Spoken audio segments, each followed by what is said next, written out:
Bismillahirrahmanirrahim. Assalamualaikum warahmatullahi ta'ala wabarakatuh. Alhamdulillahi rabbil alamin. Wassalatu wassalamu ala rasulina Muhammadin wa ala alihi wa sahbihi ajma'in. Allahumma aghnina bil ilmi wa zayyinna bil hilmi wa akrimna bit taqwa wa jammilna bil afiyati ya arhamar rahimin. Rabbi shrah li sadri wa yassir li amri wahlul 'uqdatam min lisani yafqahu qawli. Rabbi yassir wa la tu'assir wa tammim bil khair wa bika nasta'in wa la hawla wa la quwwata illa billahil aliyyil azim. Nawaitul i'tikaf sunnatan lillahi ta'ala. Yang saya hormati Tuan Imam, Tuan Bilal, barisan AJK, Surau Jumaat Asy-Syakirin dan juga muslimin, muslimat, tuan-tuan, puan-puan yang dirahmati Allah Subhanahu wa taala. Pada malam ni insya-Allah sama-sama kita melihat dalam tafsir Suratul Nasri. Suratul Nasri adalah surah pertolongan. Surah ini surah Madaniyah. Dia mempunyai 3 ayat. Antara surah yang terpendek dalam Quran lah. Surah terpendek dalam Quran 3 ayat. Tak ada surah yang lebih pendek daripada 3 ayat. Inna a'tainakal kautsar juga 3 ayat. Selalunya ayat yang pendek-pendek ini surah adalah Makkiyah, tapi di sini adalah Madaniyah, sedikit berbeza.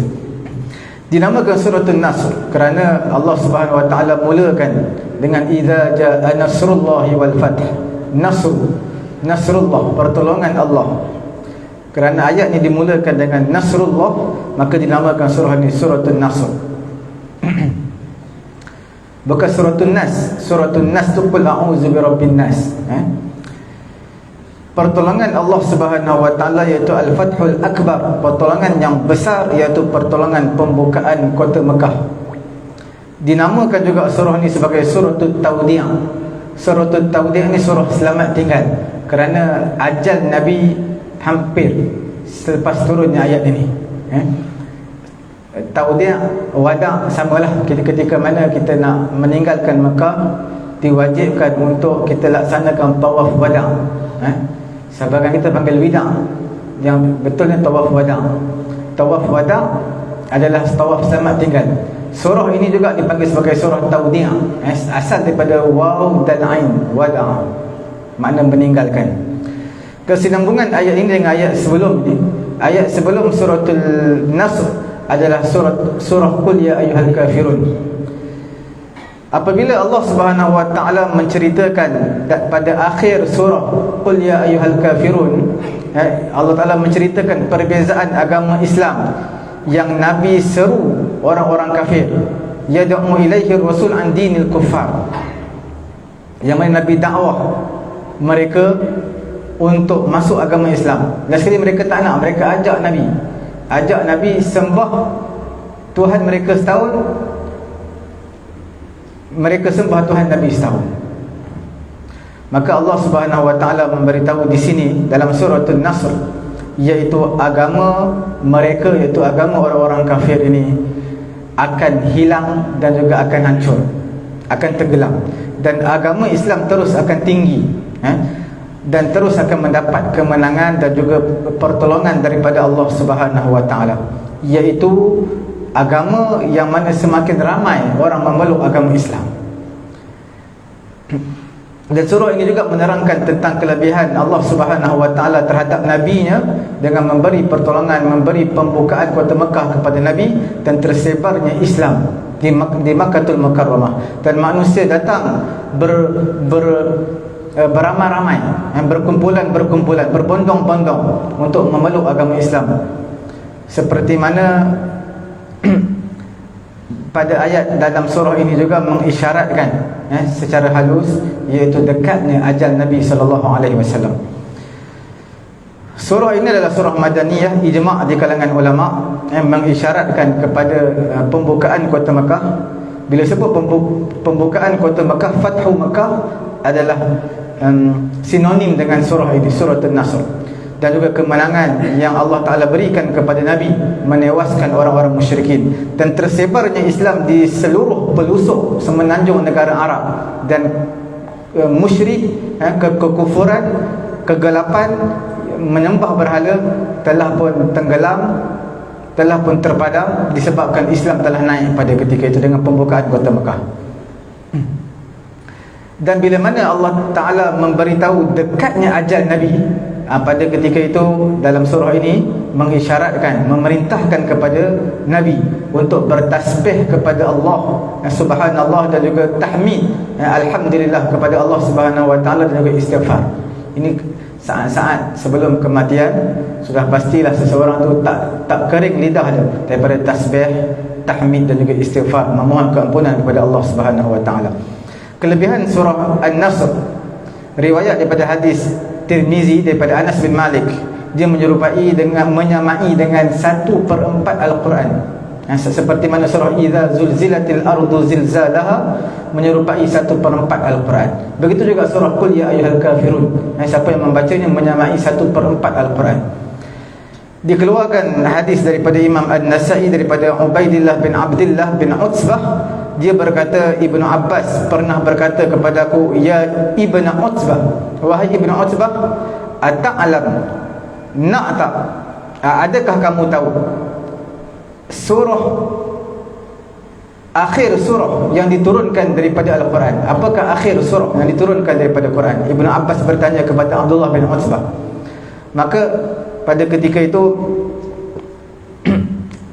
Abdullah bin Utsbah menyatakan, ya, Idza jaa nasrullahi wal fath. Dia kata dia tahu surah yang terakhir diturunkan adalah Idza jaa nasrullahi wal fath. Maka Ibnu Abbas menyatakan, sadaqata, benar perkataan kamu. Daripada Ibnu Umar, dia menyatakan, unzilat hadhihi surah, diturunkan surah ini, Idza jaa nasrullahi wal fath, kepada Nabi SAW pada pertengahan hari Tasyrik, hari-hari Tasyrik yang diharamkan berpuasa, iaitu 3 hari, 11, 12 dan juga 13 Zulhijjah. Di tengah-tengah hari Tasyrik itu turunnya ayat Idza jaa nasrullahi wal fath. Maka Nabi mengetahui bahawasanya itu adalah al-wada', iaitu ajal Nabi hampir. Fa amara bi rahilatihi al-qaswa farahalat. Maka Nabi perintahkan al-qaswa. Qaswa ni unta Nabi. Ada unta Nabi ada beberapa nama lah, ada beberapa nama, dan salah satu daripada unta Nabi namanya Qaswa. Nabi terus bergerak menunggang Al-Qaswa. Kemudian Nabi bangun, Nabi berkhutbah kepada manusia, dan khutbah yang masyhur dipanggil khutbah Hajjatul Wada'. Hajjatul Wada' iaitu haji peninggalan, haji terakhir.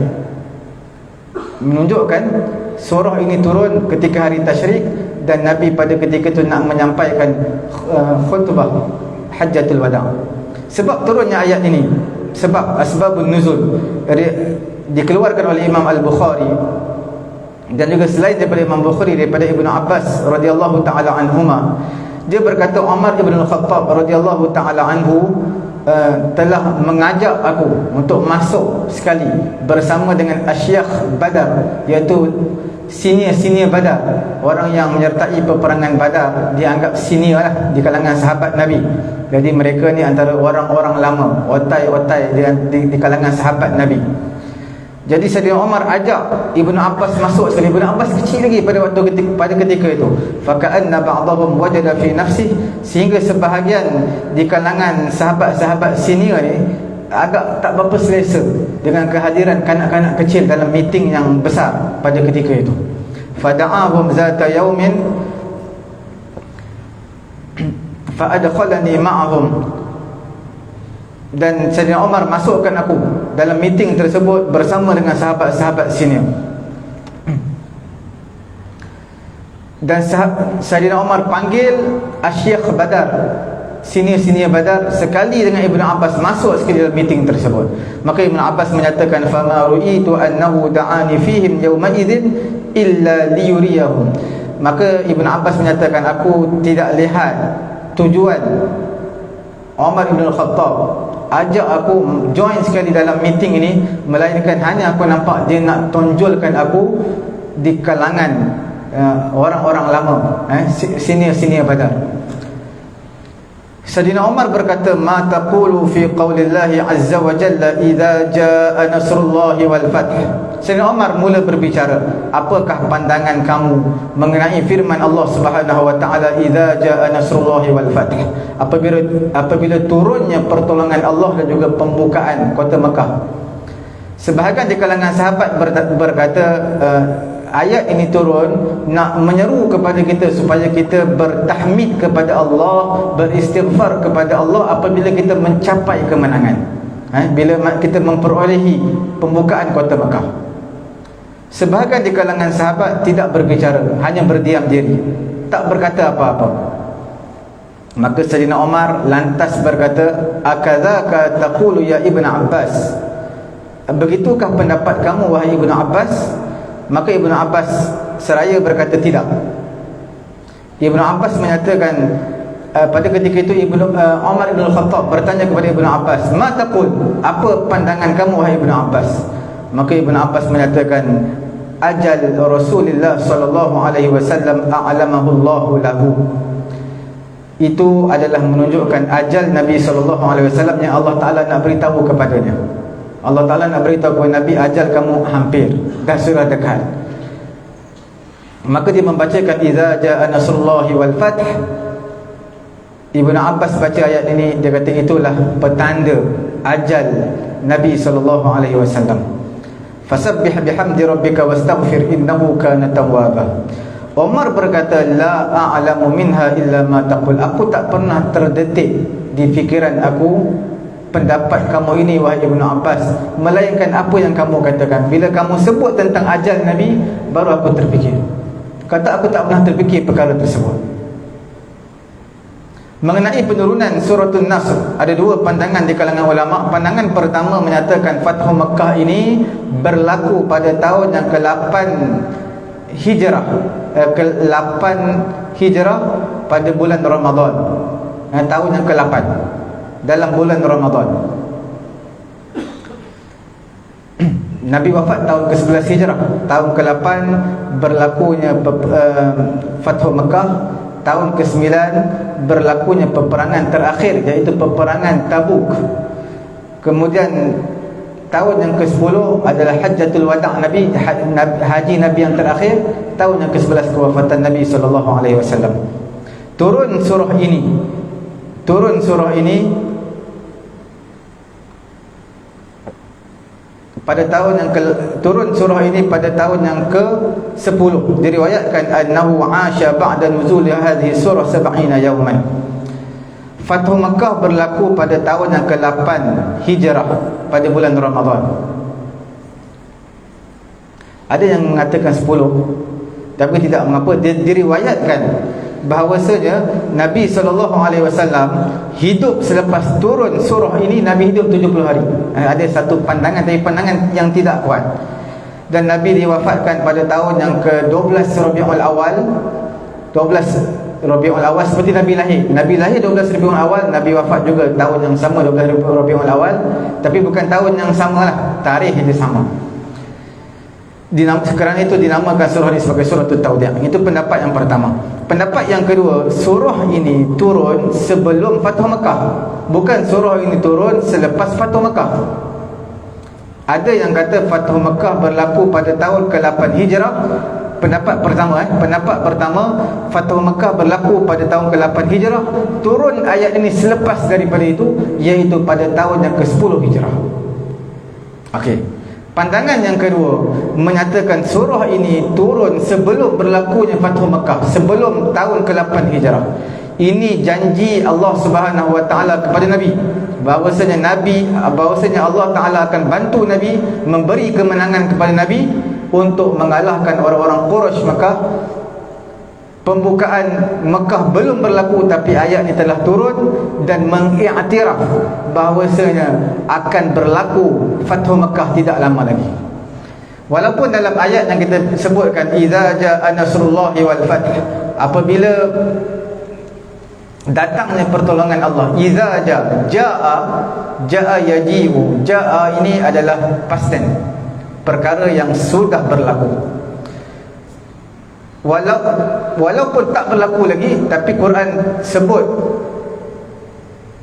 kalimah yang telah berlaku. Ini menunjukkan ini satu mukjizat dan menunjukkan perkara ini pasti menjadi realiti suatu hari nanti. Allah Subhanahu wa taala menyatakan dalam suratul Qasas, innal ladzi farada 'alaikal qur'ana laradduka ila ma'ad. Sesungguhnya Allah Subhanahu wa taala memfardukan kepada kamu Al-Quran, memfardukan kepada kamu wahai Muhammad beramal dengan Al-Quran, laradduka ila ma'ad, dan pasti Allah Ta'ala akan mengembalikan kamu ila ma'ad, ke tempat kembali kamu, iaitu ke Mekkatul Mukarramah. Mekah tempat asal Nabi, dan Nabi di pulau, Nabi di pulau oleh orang Mekah, dan Allah Ta'ala kata laradduka ila ma'ad, kamu akan kembali ke Mekah untuk sekali lagi, iaitu pembukaan kota Mekah. Orang-orang tua kata dulu, dia kata kalau nak pergi Mekah, kalau dah balik pada Mekah, nak pergi sekali lagi baca ayat ni, innal ladzi farada 'alaikal qur'ana laradduka ila ma'ad. Itu orang tua katalah, tapi tidak ada sandaran. Jadi tuan-tuan nak amal-amal je lah. Okey. Berdasarkan pandangan yang kedua ini, iaitu Allah Ta'ala memberitahu tentang pembukaan kota Mekah sebelum berlakunya pembukaan kota Mekah. Ini dipanggil sebagai ikhbaran bil ghaib, pemberitahuan tentang perkara ghaib. Ini adalah satu bentuk mukjizat, satu bentuk mukjizat untuk Nabi. Dan zahir pandangan yang pertama, kalau kita lihat pandangan pertama yang mana turun surah ini pada tahun ke-10 Hijrah, ada benarnya, ada benarnya, kerana perkataan Ibnu Umar radhiyallahu taala anhuma, dia kata turun surah ini di Mina, di Mina pada Hajjatul Wada'. Surah apa? Idza jaa nasrullahi wal fath. Kemudian selepas daripada itu, selepas surah ini, turunnya satu ayat, iaitu al-yawma akmaltu lakum dinakum wa atmamtu alaikum ni'mati wa raditu lakumul islam madina. Pada hari ini Allah Ta'ala kata, aku telah sempurnakan bagi kamu agama kamu, dan aku telah sempurnakan nikmat aku kepada kamu. Mana agama telah sempurna? Apa maksud agama telah sempurna? Maksud Nabi akan wafat. Dan selepas turun ayat al-yawma akmaltu lakum dinakum wa atmamtu alaikum ni'mati wa raditu lakumul islam madina, selepas turun ayat itu Nabi hidup 80 hari. Kemudian turun pula ayat kalalah. Ayat kalalah, ayat kalalah ni adalah ayat akhir surah An-Nisa. Yastaftunaka qulillahu yuftikum fil kalalah. Mereka sahabat akan bertanya kepada kamu wahai Muhammad mengenai hukum kalalah. Ini meru'un halaka laysa lahu waladun wa lahu ukhtun falaha nisfu ma tarak wa huwa yarithuha illam yakul laha walad fa in kanat ithnatayn falahuma thuluthani mimma tarak. Mengenai ayat faraid lah, ayat pembahagian harta pusaka. Kalalah, ayat mengenai hukum kalalah turun selepas daripada itu, antara ayat yang terakhir. Kalalah ini, apa kalalah? Iaitu orang yang tidak ada anak, tidak ada ibu dan ayah, itu dipanggil kalalah. Tapi dia ada adik-beradik. Adik-beradik ada, ibu ayah tak ada, dah mati dah. Anak-anak pun tak ada, yang ada adik-beradik. Itu dimasukkan kalalah. Quran kata apa? Ini meru'un halaka laysa lahu waladun wa lahu ukhtun falaha nisfu ma tarak. Dia ada seorang adik-beradik perempuan. Adik-beradik perempuan dapat separuh. Ukhtun falaha nisfu ma tarak. Okey. Selepas ayat kalalah ni, Nabi hidup 50 hari. Selepas 50 hari turunnya ayat laqad ja'akum rasulun min anfusikum azizun 'alaihi ma 'anittum harisun 'alaikum bil mu'minina raufur rahim. Akhir ayat second last dalam surah At-Taubah, surah At-Taubah. Selepas turun ayat second last surah Taubah tadi, ayat terakhir second last surah Taubah, Nabi hidup selepas itu hanya berbaki 35 hari saja lagi. 35 hari. Kemudian turun ayat yang terakhir dan tak ada dah ayat lepas tu. Dalam surah Al-Baqarah ayat ke-281, wattaqu yawman turja'una fihi ila Allah thumma tuwaffa kullu nafsin ma kasabat wa hum la yuzlamun. Kamu takutlah pada satu hari yang kamu semua akan dikembalikan pada hari itu kepada Allah Subhanahu wa taala. Nabi hidup selepas ayat ini, Nabi hidup hanya 21 hari. Kemudian Nabi diwafatkan oleh Allah Subhanahu wa taala. Walaupun di sana Imam Muqatil menyatakan Nabi hidup selepas ayat ini 7 hari. Ini antara ayat-ayat yang terakhir. Ayat-ayat yang terakhir yang kita sebutkan tadi, idza ja'a nasrullahi wal fath. Kemudian turunnya ayat al-yawma akmaltu lakum. Kemudian turunnya ayat al-kalalah, hukum kalalah.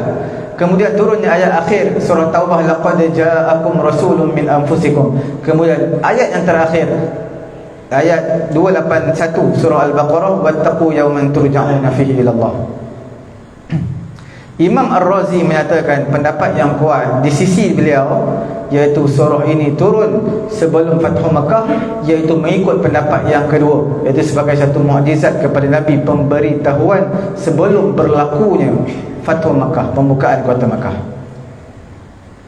Tuan-tuan lihat, yang pertama sekali saya nak tengok dari sudut sastra Arab, kesusastraan Arab dalam ayat yang pertama, idza jaa nasrullahi wal fath. Tuan-tuan lihat apakah beza Nasrullah dan juga wal fath. Nasrullah pertolongan Allah, fath juga adalah pertolongan, pembukaan daripada Allah Subhanahu wa taala.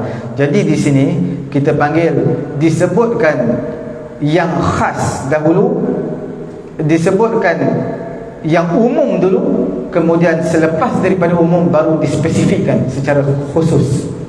Maksudnya bila sebut tentang pertolongan Allah, idza jaa nasrullahi wal fath, nasrullah pertolongan Allah, pertolongan itu umum, sehingga pembukaan kota Mekah juga termasuk di dalam pertolongan Allah. Kemudian dispesifikkan wal fath, iaitu pembukaan kota Mekah.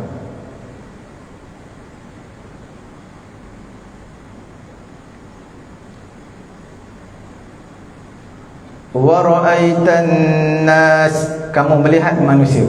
Di sini menyebut manusia umum, tapi dalam Quran ada ketika disebut umum yang dimaksudkan khusus, ada yang disebutkan khusus yang dimaksudkan umum. Dalam ayat ini disebutkan an-nas, wa ra'aitan nas, kamu akan melihat manusia. Manusia siapa? Umum, semua manusia, tapi maksudnya khusus, iaitu penduduk Mekah, penduduk Arab di negara Mekah.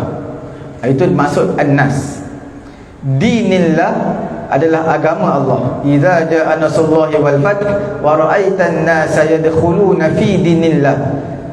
Kamu akan lihat manusia akan masuk dalam agama Allah. Bila agama Allah iaitu al-Islam.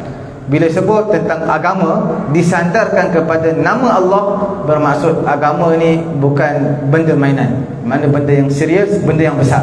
Sebab itu disandarkan, diidhafahkan, disandarkan agama kepada Allah. Kalau tuan-tuan lihat dalam surah Wasyamsi wa duhaha, disebutkan fakadzabuhu fa'aqaruha fadamdama alaihim rabbuhum bidzambihim fasawwaha. Sebelum ayat tu, ayat apa? كذبت ثمود بطغواها إذ انبعث أشقاها فقال لهم رسول الله ناقة الله فقال لهم رسول الله. Rasul, utusan, disandarkan dengan Allah, mana bukan boleh dibawa mainan. Nabi Allah, utusan Allah, bukan benda yang boleh dipersendakan. Kemudian faqala lahum rasulullah naqatallah, unta Allah, unta Nabi Saleh, unta Allah. Bila mana mereka cabar Nabi Saleh keluarkan unta daripada bukit, keluar betul daripada bukit. Bila dah keluar, kena terima hakikat dan terimalah keputusan yang akan diputuskan. Satu hari penduduk manusia minum air yang ada, esok adalah unta ni minum. seekor dia. Kemudian lusa manusia minum, tulan unta tadi minum, seekor dia. Jadi bergilir-gilir, manusia tak boleh tahan. Macam ni, tak boleh tahan, mereka sembelih unta tu. Allah, sedangkan Quran menyebut naqatallah, unta Allah. Bila sebut unta disandarkan dengan nama Allah, bukan benda yang mainan, tapi benda tersebut benda berat. Bila mana mereka bunuh unta tersebut, maka turunnya azab Allah kepada mereka. Kemudian kita lihat dalam tafsir, idza jaa nasrullahi wal fath, apabila turunnya pertolongan Allah, pembukaan kota Mekah kepada Allah, kepada Nabi SAW,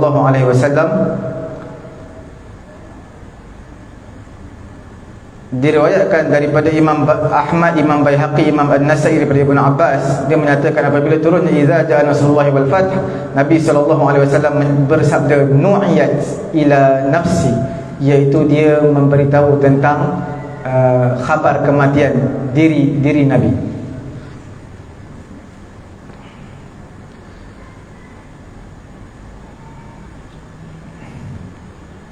Apabila turun ayat ini, hadis riwayat daripada Abu Sa'id Al-Khudri, idza jaa nasrullahi wal fath, Nabi SAW membaca sehingga habis, maka manusia pada ketika itu annas hayyizun wa ana wa ashabi hayyizun wal hayyizu al-jiha awin nahiyah. Manusia pada ketika itu berkelompok-kelompok, ada di sana, ada di hujung sana, ada di sana, ada di sana. Kemudian pada ketika itu Nabi SAW, pada ketika itu Ibn Abbas menyatakan la hijrata ba'dal fath, tidak ada hijrah selepas pembukaan kota Mekah. Yang adanya walakin jihadun wa niyatun, yang adanya jihad dan juga niat. Jihad dan niat. Wa ra'aitan nasa yadkhuluna fi dinillahi afwaja, kamu akan lihat manusia masuk dalam agama Allah berkelompok-kelompok, berbondong-bondong.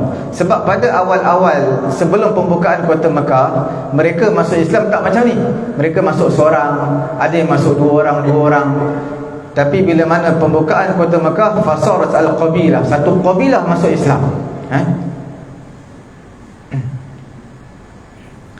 Fasabbih bihamdi rabbika wastaghfir, bertasbihlah dengan memuji Tuhan kamu dan beristighfar kepada Allah Subhanahu wa taala.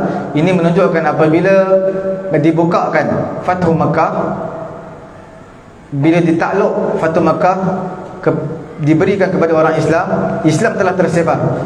Maka perintah Allah, bersyukurlah kepada Allah di atas nikmat ini dengan melaksanakan solat kepada Allah, dengan menyucikan Allah daripada perkara yang tidak layak bagi Allah, iaitu subhanallah. Dan iringilah pujian dengan tasbih subhanallah, alhamdulillah. Kemudian kamu minta kepada Allah Subhanahu wa taala al-maghfirah, keampunan, sebagai satu tawaduk, rendah diri kamu kepada Allah. Sebab Islam mengajar kepada kita kemenangan yang kamu perolehi bukan kemenangan atas usaha kamu, atas bilangan kamu, tapi atas kehendak daripada Allah Subhanahu wa taala. Maka mintalah keampunan kepada Allah. Wa ta'liman li ummatik, dan juga mengajar kepada umat ini supaya apa-apa kemenangan, nikmat yang kamu perolehi, beristighfarlah kepada Allah. Bukan dosa je, bukan dosa kita buat istighfar, bukan sekadar itu. Kemenangan ataupun kegembiraan yang kita perolehi, yang kita kecapi, maka iringi dia dengan istighfar kepada Allah Subhanahu wa taala. Mintalah kepada Allah keampunan kepada orang yang mengikut kamu, wahai Muhammad, di kalangan orang-orang yang beriman. Di kalangan mereka ada yang keluh kesah sebab pertolongan Allah tak turun-turun lagi ni. Mereka dah keluh kesah dan dah bimbang sebab apa tak turun lagi pertolongan Allah. Kerana Allah Subhanahu wa taala ini Maha penerima taubat, maka bertaubatlah kepada Allah. Allah Taala terima taubat orang yang bertaubat kepada Allah. Taubat ini sentiasa terbuka sehinggalah roh kita berada di kerongkong kita, pintu taubat tertutup ataupun matahari terbit di sebelah barat.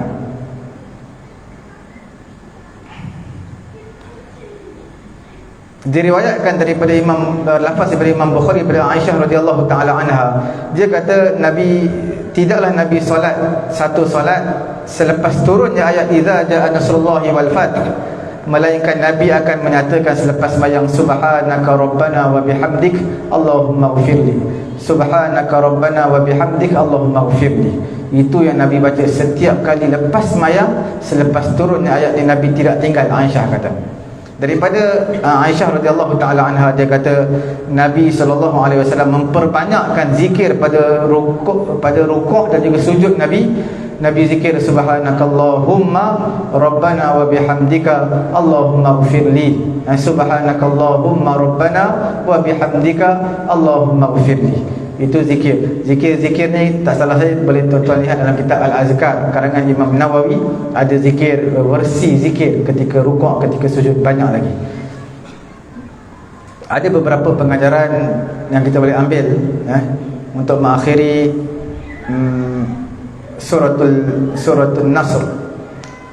Perkara pertama, setiap nikmat itu daripada Allah Subhanahu wa taala yang mewajibkan kepada kita bersyukur kepadanya, memuji kepada Allah, kerana dialah yang layak untuk dipuji dan juga untuk kita bersyukur kepadanya. Wa min ajallin ni'am, sebesar-besar nikmat kepada Nabi dan juga umatnya adalah diberikan kemenangan mengalahkan musuh-musuh mereka. Seperti mana di Palestin, walaupun banyak negara-negara yang bersama dengan Israel, tak dinafikan bukan jumlah negara, tetapi Allah Ta'ala akan merealisasikan kemenangan kepada orang yang beriman kepada Allah Subhanahu Wa Ta'ala. Walaupun negara-negara Arab jiran-jiran yang berhampiran tak mampu untuk berkata apa-apa, bahkan membenarkan kontena-kontena untuk berhenti dan lalu di perairan laut mereka, tidak jadi masalah sampai ke tahap itu. Wa fathu Makkah wa asimatul Arab wal Islam, dan pembukaan kota Makkah antara nikmat yang terbesar. Orang-orang Islam, orang-orang Makkah masuk Islam, antara nikmat yang besar. Dan juga Kaabah menjadi kiblat orang-orang Islam, itu juga antara nikmat yang besar. Dan Allah Ta'ala memberi nikmat ini dengan nikmat yang lebih besar, iaitu orang Arab dan selain daripada orang Arab masuk agama Allah Ta'ala, iaitu masuk agama Islam secara berbondong-bondong. Bukan lagi seperti dahulu seorang-seorang, dua orang, tiga orang, tidak lagi. Sekarang ni beramai-ramai, satu kabilah memeluk agama Islam. Kemudian perkara yang kedua, Allah Ta'ala tutupkan surah ini dengan perintah Allah kepada Nabi, perbanyakkan solat, perbanyakkan tasbih kepada Allah Subhanahu Wa Ta'ala, kerana Allah lah Maha penerima taubat. Bila mana Allah Ta'ala perintahkan kepada Nabi sedangkan Nabi tak ada dosa, maknanya perintahkan kepada umat ini sebenarnya. Walaupun secara directnya perintah kepada Nabi, tetapi secara indirect adalah kepada kita, kepada umat Nabi. Apabila Nabi SAW tu maksum, diperintahkan untuk istighfar, tak ada dosa, diperintahkan untuk istighfar, maka bagaimana yang bukan Nabi sudah pasti lebih-lebih lagi kena istighfar.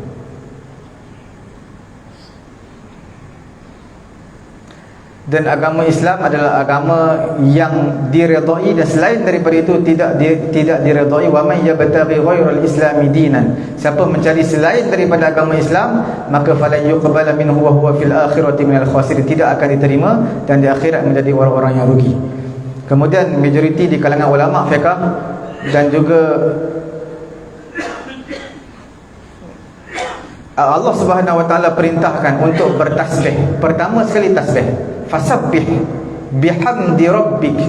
Lepas bertasbih subhanallah adalah tahmid, iaitu alhamdulillah. Kemudian baru istighfar. Sebab apa? Tasbih dulu, kemudian tahmid alhamdulillah, kemudian barulah beristighfar, astaghfirullahalazim. Subhanallah, alhamdulillah, astaghfirullahalazim. Sebab Allah Subhanahu Wa Ta'ala mendahulukan supaya kita ni menyibukkan diri, melazimi diri kita berzikir kepada Sang Pencipta, iaitu memuji Allah. Tasbih ni maknanya menyucikan Allah daripada perkara yang tidak layak bagi Allah. Subhanallah, maha suci Allah. Alhamdulillah, segala puji ni semua milik Allah. Allah Ta'ala nak dahulukan, kita kena dahulukan Sang Pencipta berbanding diri kita sendiri. Istighfar letakkan hujung. Istighfar ni kita sibuk diri kita sebab kita nak mohon ampun lah atas kesilapan diri kita. Subhanallah, Alhamdulillah, kita nak mensabitkan Allah Ta'ala ini maha suci, Allah Ta'ala ini yang layak untuk dipuji. Tapi selepas daripada itu istighfar. Istighfar untuk diri kita, minta ampun untuk diri kita.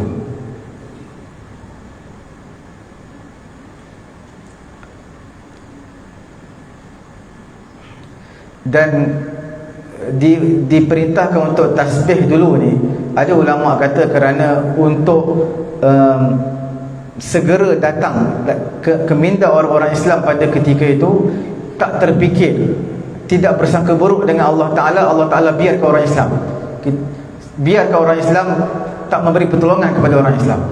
Sebab itu diletakkan Subhanallah, Allah Ta'ala akan bantu. Cuma sama ada cepat atau lambat. Allah Ta'ala akan bantu, cumanya cepat ataupun lambat. Jadi diletakkan tasbih kepada Allah Subhanallah untuk menyucikan fikiran kita, iaitu Allah Ta'ala pasti akan bantu, iaitu kita sucikan Allah daripada perkara yang tidak layak bagi Allah Subhanahu Wa Ta'ala.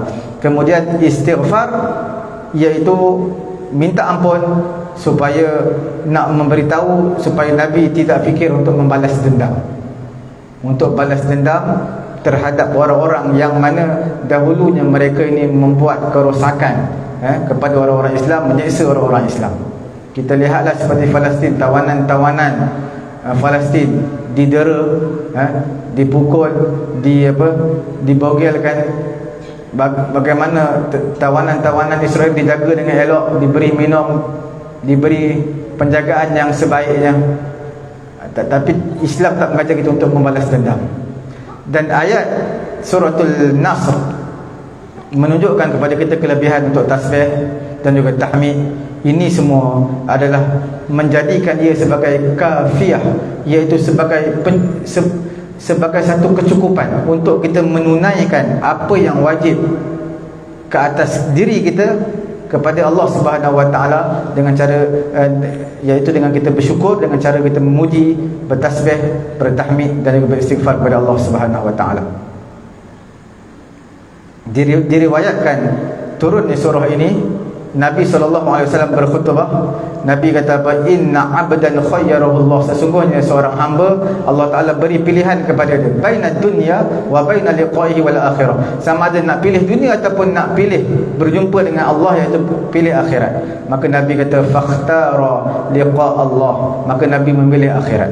Daripada situ maka mereka sahabat-sahabat mengetahui,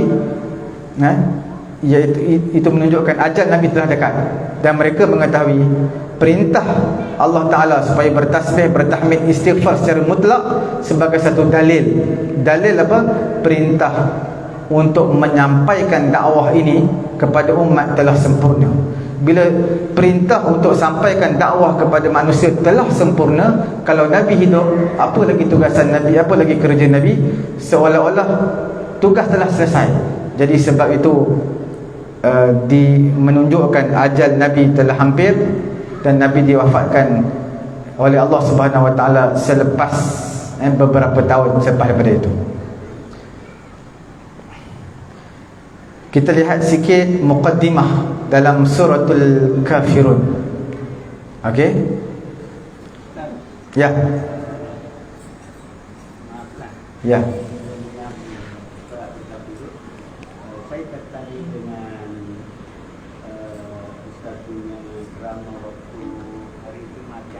Hari Jumaat lepas. Mungkin ramai yang ingat, sama orang perempuan. Ustaz, yang boleh dibangkitkan kena itu pemberian itu pada seorang 3 perkara. Boleh Ustaz cerahkan? Okey, pemberian kepada manusia kita tak boleh ambil balik. Itu kita pemberian kepada manusia kita tak boleh ambil balik. Melainkan ayah beri kepada anak boleh ambil balik. Cuma bukan pemberian tu, kita panggil mengungkit pemberian. Mengungkit, mana kita dah bagi, kita ungkit balik. Contohnya saya bagi kepada tuan-tuan, saya bagilah motosikal. Kemudian lepas setahun dua, dia tak ziarah saya sakit. Saya sakit, duduk kat rumah lama tak datang surau, dia tak ziarah langsung. Padahal dia datang surau ni dengan motosikal yang kita berikan. Kemudian kita ungkit, dia ni dapat datang surau, dapat pergi kerja atas ihsan motosikal yang aku berikan kepada dia, tapi dia tak pernah kenang jasa aku. Bila kita ungkit kepada manusia yang lain ataupun ungkit kepada tuan yang kita berikan, orang yang kita berikan, maka akan hilang pahala kita. Mengungkit ni tidak dibenarkan. Sebab tu dalam Quran menyebutkan, ya ayyuhalladzina amanu la tubtilu sadaqatikum bil manni wal adha. Wahai orang beriman, jangan kamu batalkan, hilangkan pahala. Batalkan makna hilangkan pahala kebaikan sedekah kamu bil manni wal adha, dengan cara mengungkit. Manni makna dengan cara mengungkit, wal adha iaitu dengan cara menyakiti. Kita bagi juga, tapi dalam masa yang sama mulut kita bising-bising, mulut kita marah maki dia, tapi kita bagi juga duit. Itu pun menghilangkan pahala. Kita tak dapat apa-apa pahala.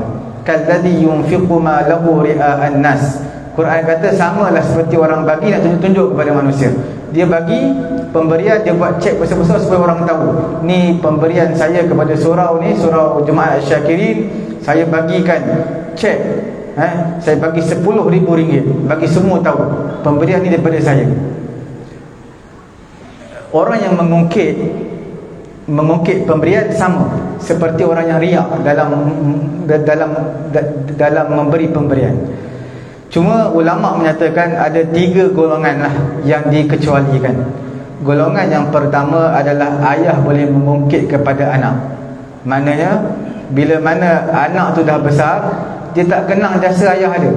Ayah dia sakit dekat hospital, dia bukan duduk jauh pun, duduk mungkinlah perjalanan, duduk di Puchong ke, duduk di perjalanan mungkin sejam 45 minit, sejam setengah. Ayah dia sakit, kalau tak boleh datang setiap hari pun datanglah setiap seminggu sekali. Dia tak nak datang bila? 2 bulan 3 bulan sekali. Jadi bila ayah dia sedar anak ni jarang datang, sedangkan itulah anak yang dia banyak bantu pada ketika anak dulu nak belajar, nak masuk universiti, nak sambung belajar, dia lah keluarkan duit simpanan dia. Tapi anak tersebut tak pernah kenang jasa dia. Jadi dia ungkit balik kepada anak dia. Dulu kamu ingat tak nak masuk universiti, kamu tak ada duit.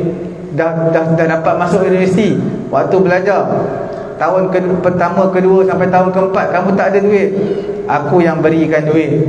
Kemudian kamu nak sambung lagi pengajian sampai ke peringkat tinggi, master, aku bagi kamu duit lagi.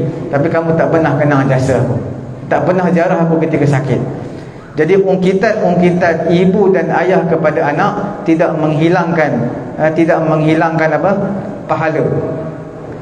Bahkan pahala tetap berjalan seperti biasa.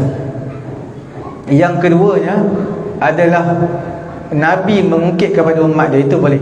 Nabi dia beri kepada umat dia, dia ungkit balik. Itu tidak menghilangkan apa? Pahala yang Nabi telah berikan kepada umat dia. Dan yang ketiganya adalah mengungkit guru kepada anak murid dia. Mungkin anak murid ni dulu belajar A, I, U, Ba, Bi, Bu, dia yang ajar dulu kecil. Tapi bila dah masuk universiti, bila dah masuk sekolah asrama, dah masuk universiti, dah sambung ke Mesir, sambung ke Jordan semua, dah ambil bahagian qiraat, dah hebat. Dia tak pernah kenang jasa guru ni. Guru ni setiap kali jumpa dia tidak kenal guru tu. Jadi guru kata, ingat tak aku pernah dulu aku ajar kamu daripada Iqra, kemudian kamu naik apa? Muqaddam, aku ajar kamu, pimpin kamu satu persatu. Guru tadi ungkit balik apa-apa yang dia pernah ajar, tidak menghilangkan apa? Pahala guru tadi. Dan di sana ada juga ulama kata suami boleh ungkit kepada isteri, tapi cukup dengan apa? Cukup dengan 3 tu je. Sebab isteri ada yang berpendapat suami boleh ungkit atas pemberian dia kepada isteri dia. Tapi pemberian suami kepada isteri wajib.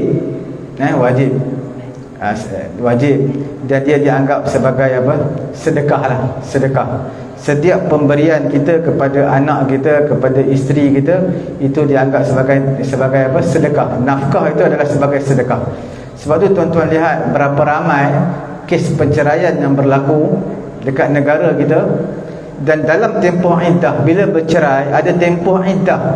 Iddah ni bermaksud isteri tak boleh kahwin lagi, tak boleh kahwin lain, kerana di dalam tempoh iddah masih milik suami. Kalau kahwin pun tak sah. Kalau kahwin ketika tempoh iddah tidak sah. Bahkan bukan sekadar isteri beriddah, suami juga kena beriddah dari segi undang-undang.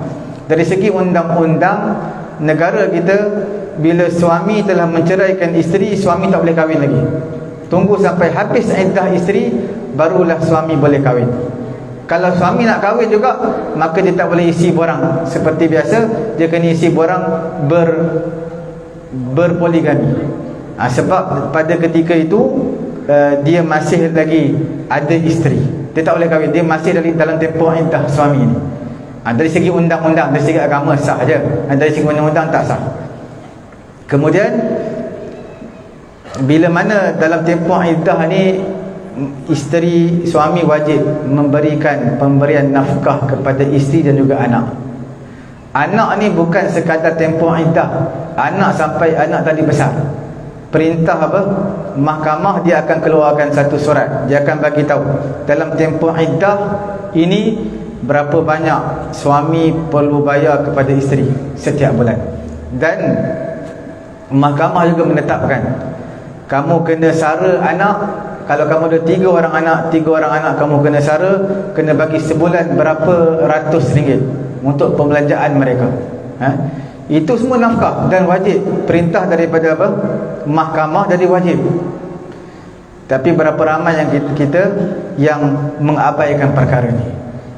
Jadi itu antara yang saya nak bagi tahu lah, antara ungkitan-ungkitan yang dibenarkan dalam Islam. Tapi secara umumnya tidak dibenarkan untuk kita mengungkit pemberian yang kita berikan, kerana dia dapat menghilangkan pahala. Okey.